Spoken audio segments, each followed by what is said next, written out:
on, guys? Welcome back to United View. Hope everyone is doing very well. We are back for another press conference reaction. It's Manchester United, it's Liverpool, it's the FA Cup. Yes, quarter-final action. Sunday it is, 48 hours away at Old Trafford. A 3:30 kickoff. Yes, and there have been a lot of questions, a lot of discussion, a lot of wondering about are certain players going to be back, are certain players going to be available. We know the injury woes that Manchester United have had this season, but are we going to have some key important players back for the game at OT on Sunday? The answer is yes. Some could be more involved than others, but players are coming back, so we're going to be getting through all of it. Erik ten Hag has been talking to the assembled media at Carrington ahead of this Sunday's. I mean, some are describing it as a bit of a season-defining match for Manchester United, really, considering there's not a ton left to play for. I mean, after the results in Europe last night, it does look like fifth spot in the Premier League could get a Champions League spot, so you would say that's certainly left to fight for. I know, standards pick them up off the floor, I understand. But in terms of silverware, the only silverware that we've got left to compete for is the FA Cup, and it's the FA Cup. Anything can happen. I know that Liverpool, they're flying high. They're not top of the league anymore. I think it's Arsenal that are top at the moment. But the point being is they're firmly in a title race. They're firmly in contention to win loads of trophies this season. And Manchester United are scrambling for fifth place. But it's the FA Cup. Anything certainly can and will happen. And United have to believe that they can get something going into that game as well. So there was plenty to get into in this press conference. It must be said, actually, before I do get into it all, it was a bit of a weird one, this. Not necessarily from Erik ten Hag, but I thought from the media, the journalists. Some of the questions were, I mean, frankly, bizarre. Like, it was kind of a, let's all say how great Liverpool are kind of press conference. It was really weird, like, Liverpool are really good, aren't they? They're good, Erik. Erik, say something nice about Liverpool, please. Say something good about Liverpool. And I was watching it thinking, what? So, what? I don't know. Really? Yeah, so we'll get into that. But as I mentioned, there was a lot of talk about team news. And, of course, there was a question about Marcus Rashford, the PSG rumours that were there this week. I say rumours. I think most people reading the articles, we mentioned this on the morning show we did a couple of days ago, Flex and myself, you looked at that article and said, well, it's really hypothetical because Marcus Rashford isn't going anywhere. And then that was confirmed by Erik ten Hag today. Marcus Rashford isn't going anywhere. You could say it's a press conference, so take everything with a pinch of salt. But again, I don't think Marcus Rashford is going anywhere. It's an easy story to write. Let's see what people are saying in the chat as they start to file in. Moy says, hello, Owen. Hello. From Dallas, Texas. Yes, in the US. Austin Baker says, big ups everyone. And O-Dog. It's a new one. What else are people saying here? Skiliano says, injuries aren't an excuse. Fulham's second string beat United's second string comfortably at Old Trafford. United's second string should be able to beat Fulham's first choice 11 easily. I don't necessarily disagree, but team news, people are coming back as well. Moyes also says, I think Rasmus Højlund will make the difference on Sunday because of his physicality and pressing. Bossman says, they aren't exactly going to say he's going to leave, are they? Which is true, but this is the kind of territory you're at with Marcus Rashford and Man United at the moment, is you can't win. Whatever side of anything you're on, you can't win at the moment. When you're talking about Marcus Rashford, and again, we should probably get into this a bit later on when the question was asked, but when it comes to Marcus Rashford, when that whole story was out there, our PSG 75 million, if you say, well, he's not going to go, it's a story that's got nothing in it, it's a nothing burger of a story, then it's, see, you're the problem, can't you see? We're never going to get anywhere with Marcus Rashford at this club. He's lazy, he's this, he's that, he's the other. You say that. If you say, well, I tell you what, 75 million, pure profit, man. United, they'd be foolish not to consider it or not accept it. Why are you turning your back on our academy players? You don't understand. You don't understand the DNA of the club. You cannot win. And you do kind of sympathise in a sense of, like, it's not even a real story. It's nothing. It's a nothing story, but it riles people up, doesn't it? Because, again, Marcus Rashford isn't going to PSG in the summer. Like, again, who knows? Anything can happen in football. They might make a bid, but it's nothing. It's a nothing kind of story, really. So you're damned if you do. As Giliana says, you're damned if you do, you're damned if you don't. That's where we're at the moment. It's it really is kind of that situation. Anyway, you've come for questions. You come for questions and you come for answers as well. So let's get into it. So, as always, Simon Peachy had to start things off. Eric, team news. Team news, get straight in with the team news. And it is good news for Manchester United when it comes to team news for the weekend. Erik ten Hag said, you can see it right there, we had a good week. The players you mentioned, Rasmus Højlund, Harry Maguire and Wan-Bissaka, returned on the pitch, partly at the start of the week, and today they had a session and are all training. He was asked if they're likely to play and be available. He kind of did hesitate. He goes, I think... tomorrow we have one session.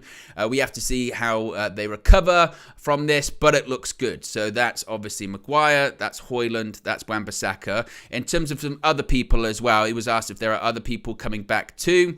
He mentioned Tom Heaton is back as well, also very good. Now you might say, Heaton, why are you talking about Tom Heaton? Well, it's very important because today it was revealed that Altay Bayındır, he's injured. So the guy that's played once this season, he's managed to get injured as well.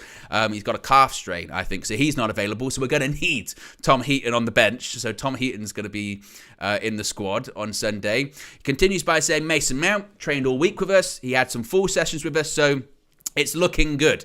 And that's something that really Erik ten Hag has not been able to say all season, really, when it comes to team news, or very fleeting moments throughout the season, is it's looking good. So that is positive news. There was a bit of an update when it comes to some other people. This wasn't in the press conference. It was kind of just reported in the media today. Johnny Evans is a doubt. He didn't get called up to the Northern Ireland international squad because he's got some kind of a knock, which he's been dealing with, they said, for really the last few weeks. Hence why in like the derby he came off, why he came off last weekend as well against Everton. He's been managing that and kind of fighting through the pain barrier. Johnny Evans, 36 years old, fighting through the pain barrier. He shouldn't even be at Manchester United, but that's the kind of situation we find ourselves in, and he's been good as well. So big up Johnny Evans. I mean, my goodness me.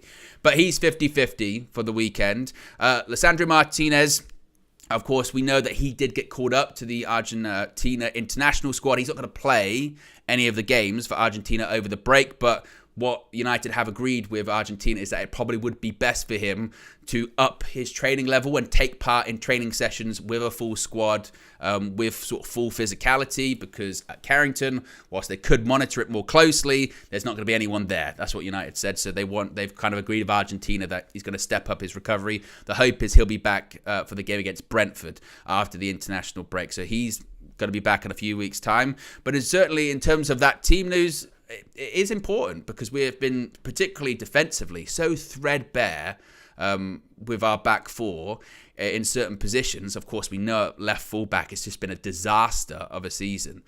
So having Aaron Wan-Bissaka back is going to be critical for that. Now, whether Wan-Bissaka comes back and plays left back, I don't know. We have seen him there once this season.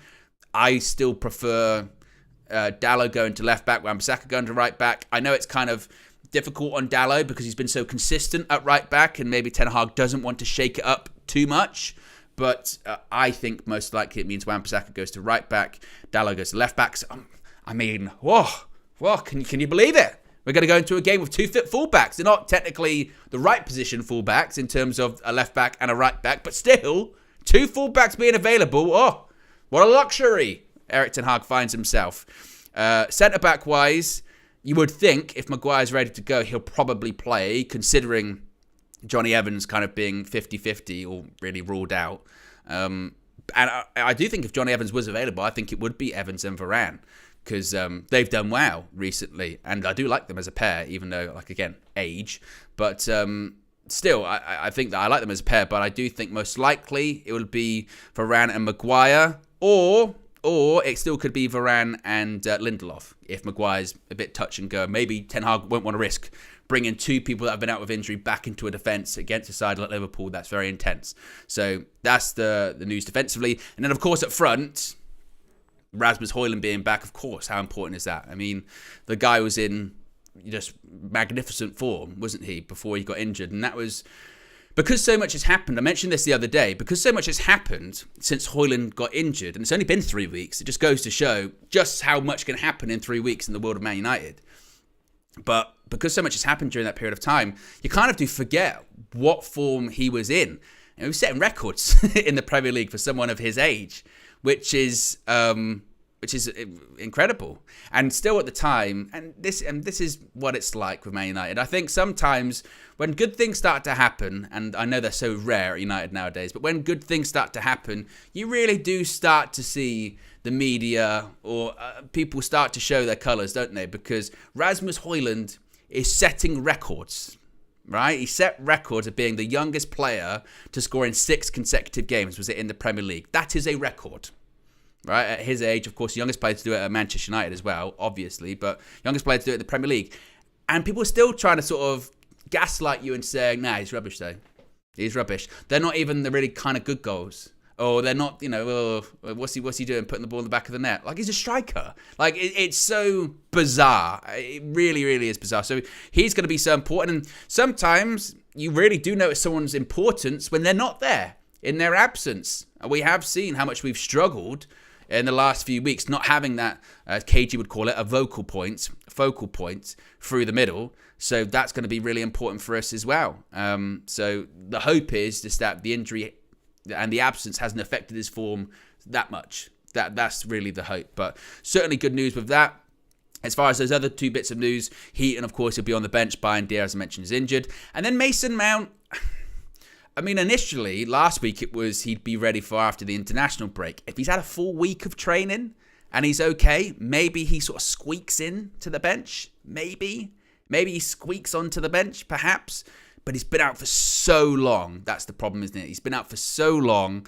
You don't want to rush him back. So I can't say he's not starting. And I'd be surprised if he makes it onto the pitch, really. But maybe he squeaks onto the bench. But I still think they probably wait to the international break with that. But it is good, certainly, to see players coming back and more players coming back after the international break as well. Imran says, Owen, is Malacia alive? Now, this is a really interesting one, isn't it? Because I can't remember what match it was. Maybe it was the City game. I think it was the City game. When I was on the match view, I was doing the pre-match. And I know it's become it's become almost a meme, hasn't it, on social media to do the whole, where's Terrell Malacia joke. That's what it is, right? They keep doing that.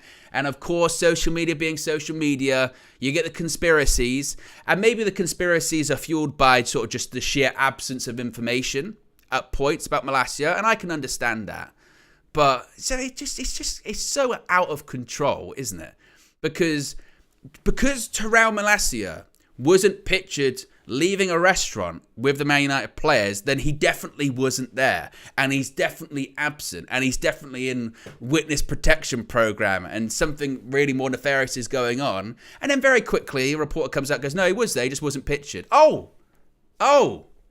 But people won't see that part of it. And then, because again, that's not the fun part of it. The fun part is to speculate. Even though the information is out there on Terrell Malacia. Man United, this is the other thing I don't get with this. Every time this is brought up, there's been no communication about Terrell Malacia. Well, there has.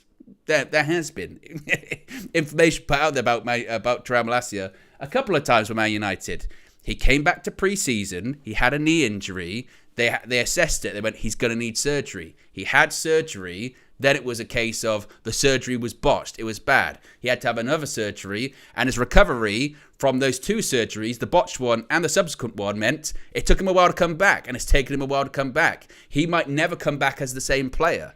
But what's more fun is for people to go online and speculate, going, there's something else. There's something else is going on with Terrell Malacia. We need a left back in the summer, because we can't rely on Luke Shaw either anymore. And our backup left back might never be the same again. He might never be the same player when he comes back because the injury has been that significant. But it's just out of control, isn't it? It just is so out of control. And I see people go, but he hasn't posted anything on Instagram. Why should he? Why should he have to? Because, and this is the crazy thing too, isn't it? Is when we do see players that are coming back from a long-term injury and they post on Instagram, what's the comments filled with? Just shut up. Just recover. Just get back. Look at this guy doing this. He should be back on the pitch. And you can't, like I said earlier on, you cannot win. So with Malacia, I'm past the point of, got to look at him. He's been out all season.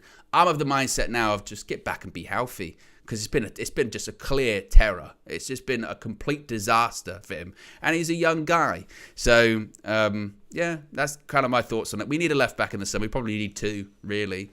But it's so bizarre, the sort of that narrative that's out there on social media about him. I don't get it, to be honest. Well, I do, because again, it's fun. That's really what it's about as well. What else are people saying here? Rich says, no Owen. Clearly Malacia has been transported to the Shadow Realm. Of course, it's because there's no pictures. That's what it is. There's no pictures of Malacia. So he must have vanished. He must have disappeared as well. And look, scandal's more exciting than reality sometimes, isn't it, I suppose. Next question was about the game. And Simon Stone, I won't do the impression, we're sort of pressed for time. But he asked Erik ten Hag if there are some games that are bigger than others, basically, and does Liverpool fall into that that category? And is this a chance for United to make a statement at the weekend? And Erik ten Hag said, as you would expect, some games are bigger than others. United versus Liverpool is always a big game, especially in the quarterfinals of the FA Cup. We're looking forward to it. So there you go. This is what I mean by it was a strange press conference with some questions that you go, okay. Yeah, the question that you're asking is, are some games bigger than others? And is Man United versus Liverpool in the Cup at Old Trafford bigger than, let's say, Man United versus, pick another team in the Premier League, Man United versus Wolves? Well, yes, it is. I'm not sure what quote you're looking for there, but yes, the answer is yes. Man United versus Liverpool, it's a big game. So there you go. Next question was about the fans, the crowd at Old Trafford on Sunday. It's a little bit different because of the FA Cup. The allocations are a bit different. So there's going to be more Liverpool fans at Old Trafford than there would usually be there. So Erik ten Hag was asked for a message to the United fans at Old Trafford on Sunday. He said they are very eager for us to win this. There are more Liverpool fans because it's bigger away allocation than normal, so we need them to be really loud. But he also said that he's very convinced that the crowd at Old Trafford will do just that, and they'll be very loud for the game at the weekend. Again, it's one of those questions. There you go, okay. But look, I suppose to give him credit, it is an important question in the sense of, when we beat Liverpool at Old Trafford last season in the Premier League in the third game of the season, that crowd that day, they were so up for it. It was very, very emotional. Obviously, we had an awful start to the season, lost our first two games, got absolutely battered at Brentford 4-0, disaster of a performance. And then that day as well, it was kind of the background to it, or the backdrop of it rather, was there was a huge protest against the Glazers during that period of time as well. So there was so much going on. And the crowd were just electric. And the important thing, I suppose, as well, as Erik ten Hag always does say, the crowd can only do so much in the sense of they can make noise and they can chant for the whole game. But as players on the pitch, you have to give them something. You have to energize them, as Eric likes to say. You do have to. It's a mutual relationship. Yes, the crowd can spur you on and they can lift you up, but sometimes the players got to lift the crowd up as well. So the crowd, they'll be up for it. I mean, it's Liverpool at Old Trafford. Of course, they'll be up for it this season as well. Next question was about how important it is to produce a performance on Sunday. It's been an inconsistent season, so it is important to deliver a performance at the weekend as well. And Erik ten Hag said, what was quite interesting is he did say that in such games, we always achieve very good performances. He said we had our lows, definitely, but in most high-rated games, we always deliver. And I was kind of like, well, Eric, I'm not sure specifically in this fixture. You can say that, but yes. The follow-up question to that is this quote you can see on the screen right now, saying, you can't afford a low on Sunday. And Erik ten Hag said, well, if you want to win, which we do, you have to be good. We need to be at our best to beat them, which of course we do. But I did, when he said that in the press conference, when he was saying that, oh no, in big games we always show up, I was like, I don't know about that. Maybe he's saying at Old Trafford, in big games at Old Trafford, we've always showed up. which the majority of the time, yes, that is fair. Away from home, I mean, really, that is the opposite of the truth, isn't it? That is a lie.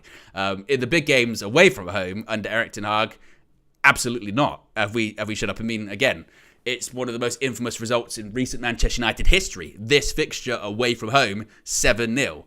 So to sort of say that, well, in big games, we always show up. I don't know about that. But I'll give him the benefit of the doubt and said he means at Old Trafford. Because he can't mean away from home because no chance. Not at all. No chance. I mean, historically, no chance at all. So, yeah, I sort of went, okay. How many likes are we currently at the moment? We're not even at 100. If you haven't already, click the like button. Be sure to subscribe as well. Bottom right-hand corner too. As Rich says, it's not bigger than the pre-season cup win in Bangkok. That's very true. That's when people talk about Erik ten Hag's tenure at Manchester United and the trophies won, the Carabao Cup, it's a big frustration to me that they don't bring up the Bangkok trophy. I mean, it's prestigious. The size of the thing was massive as well. Dominant, defending champions, undefeated in that competition. And it's a disgrace, really, that it's not considered to be an honour. I think that in the same way that when you win the Club World Cup, you get the gold badge, you should just have a constant badge. You know, Bangkok winners or something like that, maybe. You know, people probably ask, you know, what's that about? And you go, you wouldn't understand. Okay, look at the size of the thing. It's massive. Okay, just like us. The trophy reflects the club. Bloody massive, mate. So, really, you know, they can have their 7-0. Who's got the big, you know, Thailand trophy? We do. So, definitely won't be clipped up. People taking that out of context, not at all. This was a really weird question. The next one. How impressed are you with Liverpool? How impressed are you with Liverpool this season? And Erik ten Hag said they're very consistent. They play good football, have very good performances, and get very good results. So, okay. And the thing is, when journalists do that in press conferences, it's because they're asking the question with the headline in their head. They're thinking, I want this headline, so how do I get to this headline? Well, I get to this headline by asking this question, and I think he'll say this. So the headline to that, obviously, is Ten Hag very impressed with Liverpool. And then people see the headline, and they don't read the article. They just see the headline, or they just see the tweet, and they go, see, this is another reason why I don't like this manager. He's said how great our rivals are. How dare he? How dare he do that and say those things when he was asked about them in the press conference? And again, you can't win, because if he's how impressed are you with Liverpool? I don't want to talk about that. Erik ten Hag doesn't want to talk about Liverpool. Or if he says something negative, Erik ten Hag slams Liverpool. And then people go, why is he doing that? Why is he riling them up? Why is he making them angry before the fixture? It's a trap question, isn't it? That's what it is. It's a real sort of setup question. So you just go, they've won a lot of games this season. Cool. You know, but it's a really weird question to ask, because they're thinking of the headline as well. Next question was about the draws for the European competitions today. Of course, we've seen the Champions League draws, we've seen the Europa League draws, Europa Conference League draws. Does not being in that competition frustrate you, or does it motivate you? And Erik ten Hag said, of course it motivates. We know why. We've analysed that. Of course we know why we're out of the Champions League. We didn't win. We won one game. That's why we're out. We only won once, and we lost way too many games. We got the least amount of points in the group. That's why we're out of the Champions League. But he says, we left it behind. We can't change it anymore. We want to be a part of it next season, so we will give everything. So, I mean, you can let me know in the chat about this. When you were watching the Champions League games this week, or really over the last few weeks, have you had that kind of fear of missing out? Have you had that kind of jealousy? Did you kind of have that, we should be involved in this time? Because I'll be honest, I didn't really watching it. And I think that's because we've been so poor at points this season, and we've been so inconsistent, I did kind of look at it and go, well, first of all, we don't we didn't deserve to be in the knockout stage. We didn't do enough, like just at all. So I can't sit there and be like, oh, we should be here, because we shouldn't. If you don't win enough games, you don't get enough points, you don't deserve to go through. So it's not even like, oh, we're out on a technicality or anything. We just were rubbish. That's why we didn't get through. And even if we did go through, with how we've been playing this season, particularly in Europe, I don't think we would have gone through to the quarterfinal anyway. So I didn't really have that fear of missing out feeling. Now, going into next season with the new format and what have you, would I have a fear of missing out then? I suppose so, because you always want to see United. I tell you what, I hate motorbikes. I've said this so many times. That is so unnecessary. That is so unnecessary, for those motorbikes being that loud. I hate them. I mean, all the time. Why do they have to be that loud? Someone said to me before, they said, oh, it's to alert drivers that they can see them. But that's too much. That's too much. That's way too much. Disgrace. These are noise cancelling as well, and I can hear that. I felt it in my feet. In my feet, I felt that. Disgraceful. If it's not sirens, it's bloody motorbikes as well. Anyway, where was I said? Oh yeah, European draws. European draws. Next season, if we're not involved, I would have a fear of missing out. But this season, not so much, because we haven't deserved it as well. But look, 5th place is definitely on. 5th place is massively on now because of what happened yesterday. So opens up a lot more options, doesn't it, for United this season? So yeah, I think that's something to think about, something to consider. But as far as the draws today, Arsenal versus Bayern's interesting, isn't it? Of course, because of just the history of Bayern knocking them out so often. Was it 10-2? So that'll be interesting. I really like City versus Madrid. Thank God, because City just always get good draws. But they faced Real Madrid last season and they dealt with them very easy. Very, very easy, particularly at the Etihad. It was a draw at the Bernabeu, wasn't it? But yeah, and then they face each other in the semi-finals, whoever gets through those ties. So that's really interesting too. So as boring as the sort of round of 16 was, the quarterfinals, I did think that, looking at the teams that were going through, you go, well, that's some good ties there. So yeah, that'll be a good watch. But yeah, as far as United and fear of missing out, next season, this season, not so much. Because, again, if you don't deserve to be in it, no one's got a divine right. That's the whole point of pushing back against Super League, wasn't it? No one's got a divine right to be in in any competition. If you're not good enough to get in, or you don't do enough to get in, then you shouldn't be in. What a novel concept, right? Next question was about who is the favourite. Now, this was a Samuel Luckhurst question, who said that David Moyes said 10 years ago, before this very fixture, that Liverpool were the favourites. And at the time, it was, because, United the season before were the champions, and what a fall off so quickly. So Ten Hag was asked, is it the same? Are Liverpool the favourites going into this game? Erik ten Hag said, it's a difficult one. I never think about this. It starts on 0. We are ready. I don't think about the opposition. I respect them, as I do every opposition. We know where their strengths are and where their weaknesses are. He also said it's about making it our game. It's about our team. Yes, we respect the opposition and do think about them, but the primary focus is ourselves. What would you say to that, guys? Would you consider Liverpool the favourites going into the game? I would suppose you would say, based on obviously form this season, yes. But that's the weird thing.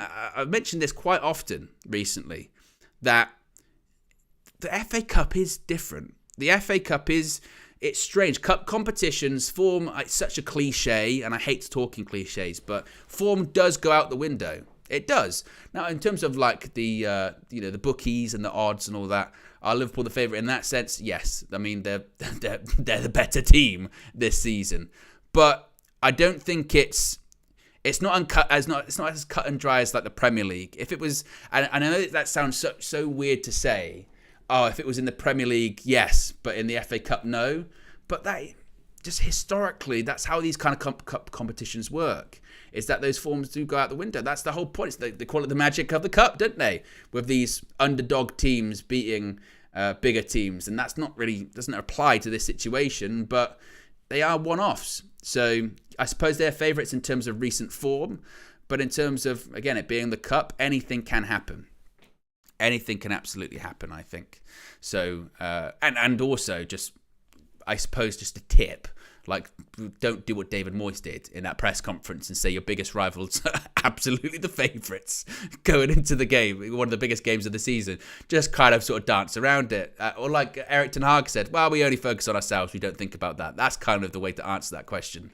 And not do what David Moyes said. Yeah, they are. We're rubbish. I'd probably not. I mean, some of David Moyes' press conferences and quotes from his United tenure still live today.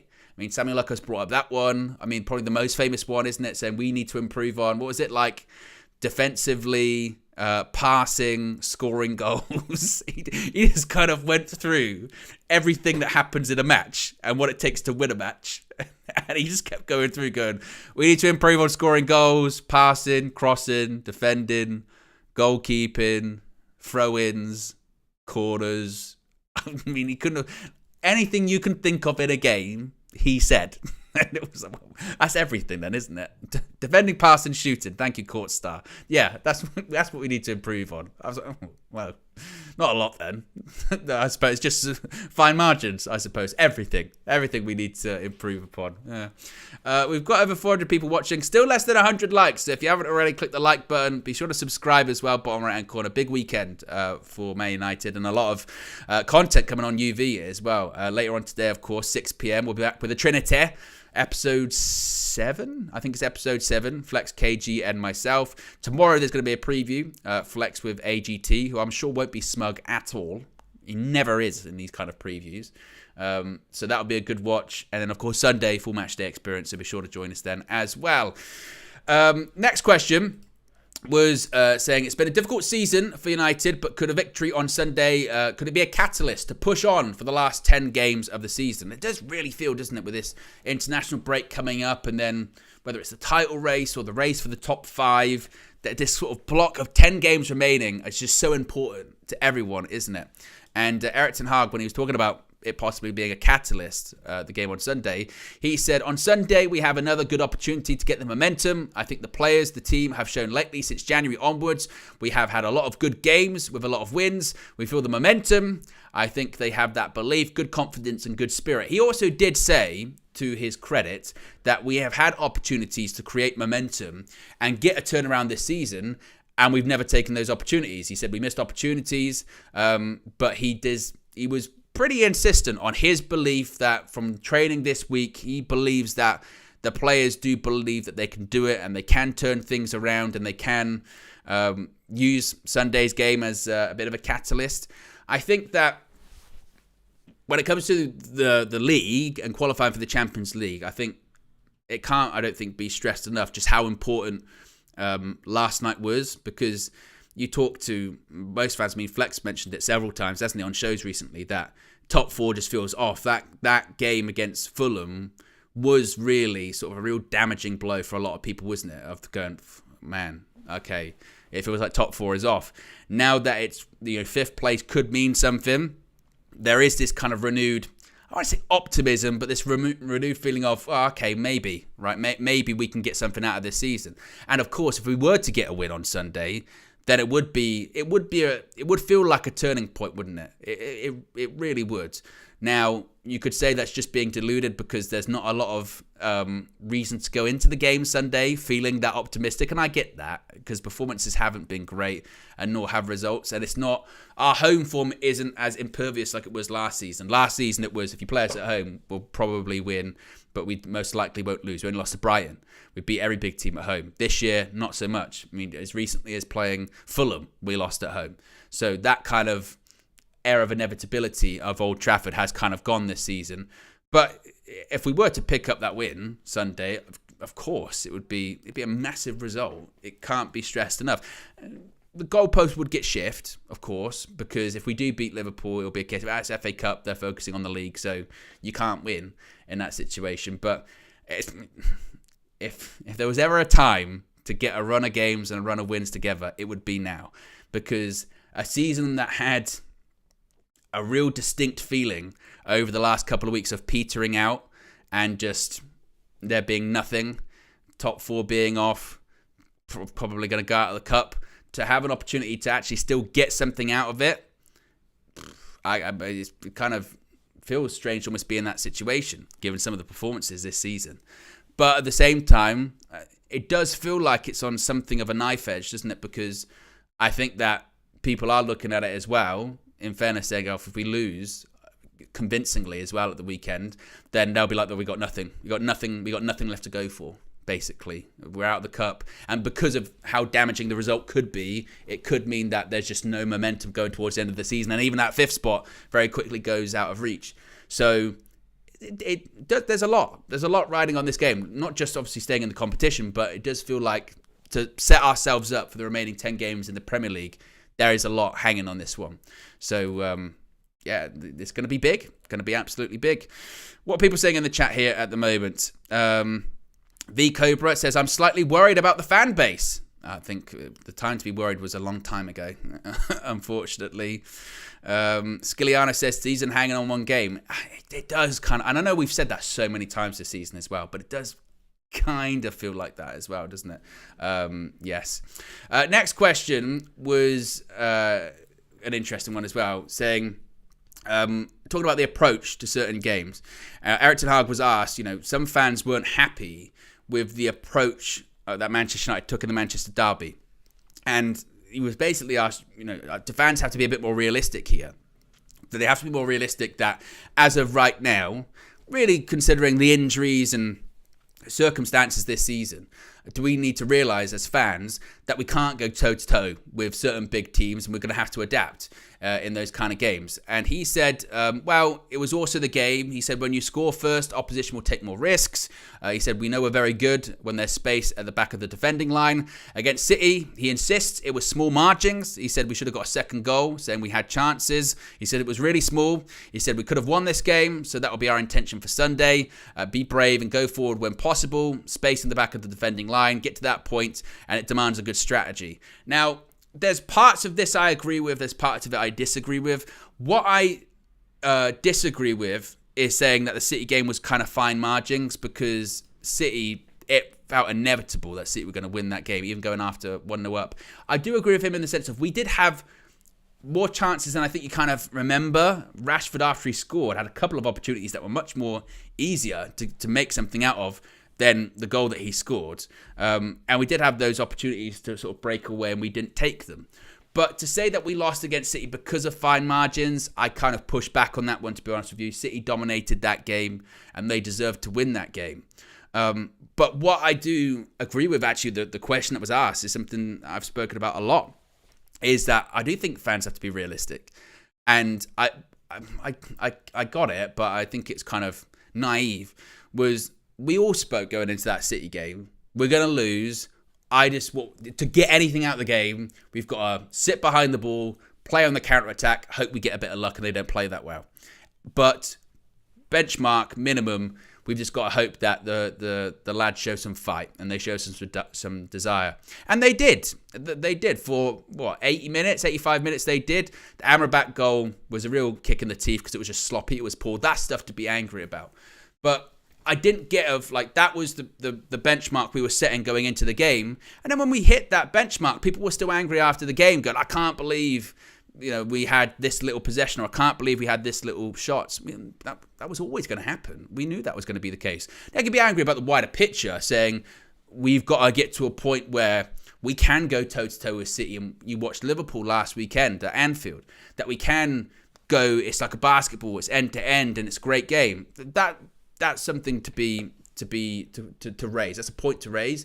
But I think to go into the game knowing that it was going to be like this, it going how we thought it was going to go, and then being angry that sort of the things we said of the benchmark were hit, I didn't get that. I didn't understand that. But as far as that at the weekend, I don't suspect that will be the case at the weekend. I don't think, because it's at home. Will Liverpool have more possession? Maybe. The way we beat Liverpool last season at Old Trafford, and we've beaten them in the past at Old Trafford, it'll be the same. It'll be playing on the counter-attack. That's what it'll be. It'll be playing on transition again. And, if people are angry, going out of the game, going, we didn't dominate possession. We're not going to dominate possession. We're not. Like that is not going to happen. We are not going to dominate possession against Liverpool. And I know people, again, the bigger picture to say that, well, we should be, I get that. And I think that's a fair argument. But as far as when you're just analysing this game, you've got to be realistic going into it and say, well, to win, we're going to have to be play on the counter-attack and do what's made us win this game in the past. And then you can absolutely have that conversation of, well, wow, this is how Ollie was setting us up, etc., etc. I totally get that. I understand that. Now, last two questions. One was saying, again, this was a weird question, saying, but you've experienced what a Klopp team can do if you open up too much. And Eric went, yeah, I know. We've lost to them. Okay. It's like, okay, cool. I'm not sure what the question is there, but yes. And finally, the question was about Marcus Rashford. These reports linking him to PSG, £75 million was the story this week, of course. And he was asked, there's been some speculation on Rashford. A lot of talk about how, because of the FFP rules, the PSR rules, can actually benefit to selling academy players, making pure profit. Chelsea have utilised this strategy a lot, saying that, will United look to sell Marcus Rashford for what it could do to the overall picture at the club? Erik ten Hag said, quote, you can see it right there, we did not sign him last season for 4 years with the intention to sell him now. So Marcus Rashford not going anywhere. And as I mentioned earlier on, to kind of circle back to this and bring it full circle, this was my kind of take on it when the story came out earlier this week, is that it was always a hypothetical story for me because it's not really steeped that much in reality. Marcus Rashford, I've been really critical of Rashford this season, of his performances. Even when he did the piece with the Players Tribune, again, I was still like, I'd rather you do your talking on the pitch as opposed to this. And I'll still be critical if his performances aren't good and his body language has been really poor, which it has been. But at the same time, when that story came out earlier on this week, it was just, there's no real reality to it. Yes, there were sort of feelers put out there last season and really used it to get leverage for a new contract at United. But it felt like it's a Wednesday. We don't really have anything to write. Let's do a Rashford to PSG story. Why? Well, Mbappe's going in the summer, so it could happen. That's enough for me. Let's put it out there. And then it kind of, again, stoked up the Rashford conversation of he's not good enough, he shouldn't be here. If it is 75 million, we should take it. Now, in the hypothetical reality that PSG did put a bid in for 75, 80 million for Marcus Rashford, I think they'd be foolish not to heavily consider it and take it. Again, considering the FFP picture. But that's just what it is. It's just really a hypothetical. And what it has done is that if he doesn't play well on Sunday, then we're going to be getting, go to PSG, shouldn't be here, when it's a nothing story anyway. As he just mentioned, Ten Hag, he just signed a new contract. All of the noise, it would go right against what he said publicly of, you can't question my commitment to Manchester United and then leave in the summer. So it's just not going to happen. And this isn't like, this UV's blind Rashford PR is getting too much now. It's just living in reality. And you can't win. As I said earlier on, you cannot win with Marcus Rashford at the moment. Because if you say a story like that is just really not true, you Rashford PR, you should, I don't come here for bias, I don't come here for PR, I want real opinion. And then you also say, 75, 80 million, you should take that. I can't believe you're turning on these academy players like this. You should be ashamed of yourself. He's a polarising figure. What I will say with Rashford as well is, I remember when we were discussing, I did a morning show on that Players Tribune article, and I went through every paragraph, bit by bit by bit by bit. And the part where he was talking about the articles about how much money he makes, or his tattoos, or his cars, or his lifestyle. And I was surprised by the amount of pushback that people were saying, those articles, they're not really there. They don't really exist. No, who's talking about that? But just this week, we spoke earlier on about the team bonding meal that the United players had. The whole squad ahead of the game against Liverpool on Sunday went out for dinner this week. And I think the coaching staff were there too. And the headline, it was in the Mail. It was in the Mail. And it said, Marcus Rashford on a night out. And then it said, with teammates as they go to a team bonding deal. And it was just, that is disgraceful. That is disgraceful journalism. And for people that will act naive to it and say, I don't know what the problem is. That you know exactly what they're doing. Marcus Rashford goes on a night out. It's got no context with what's happened this season with him. And I think that's the stuff that he's referring to. Some of the other stuff he said in the piece, I didn't agree with that much. I was very much of the mindset of, do you talking on the pitch? If you're successful on the pitch and you're playing well, a lot of the other stuff kind of dissipates and goes away. But that stuff, he's absolutely right. He's absolutely spot on with that, because that's bullshit, is what it is. And it's unnecessary. And the thing this week about him going to PSG, as I said, there was just nothing in it. It's just purely speculation. But what it does do is it riles up people that want him to leave anyway, or feel really strongly about Marcus Rashford. So what's Erik ten Hag's going to say? If Rashford is on his way out, he's not going to say either way he's going to leave in a press conference before Liverpool, is he? That's not going to happen. But the sentiment, I think, remains the same for Marcus Rashford. If you play well, your performances improve, you start scoring goals, people generally will be quiet. Not all the time, because he scored a wonder goal of the season contender against Manchester City, and he was still heavily scrutinised coming out of the game about his work rate and his body language. So it's probably going to have to be more consistent than just one moment in one game. But he's not going anywhere. So that's, you can call that Rashford PR, you can call it Rashford this, or biased, British player bias, whatever. He's just not going. It's not going to happen. So, yes, there you go. But there you go, guys. That's the press conference for you. Be sure to smash a like on the like button. Be sure to subscribe, bottom right-hand corner. As I mentioned, plenty on tap for the remainder of today and tomorrow and Sunday. Today, Trinity, 6 p.m, Flex, KG, and myself will be discussing everything. You know what those Trinity podcasts are like. I can't even tell you what we'll be discussing, because I don't know yet. One, we haven't recorded it, and two, anything. I mean, that show can just descend into pure chaos. Tomorrow, Saturday, 9 a.m, you can see it right there. Flex, AGT will be there for the preview ahead of the game at Old Trafford on Sunday. And then Sunday, it's a 3:30 kickoff. So, you know the new format of the match views. We're going to be live 2 hours before kickoff, bringing you everything, whether it's news that's happened overnight, the embargoed part of the press conference, which will drop late Saturday night, so we'll be discussing that Sunday too. Then team news will come out an hour before kickoff. It will be KG and myself guiding you through that, and then guiding you through the match as well. And then after the game, outside Old Trafford, Flex will be there talking to fans, giving his view as well. Outside Old Trafford with fan views, player ratings, et al, etc. We'll also have a full-time view. I'll be chatting to the members after the game as well. So you don't have to go anywhere. It's a big weekend full of a lot of talking points. So if you haven't already subscribed, click those notification bells, and you won't miss a single thing. Anyway, guys, have a great Friday. Tune in for the Trinity later on, and I'll speak to you again very soon. Peace.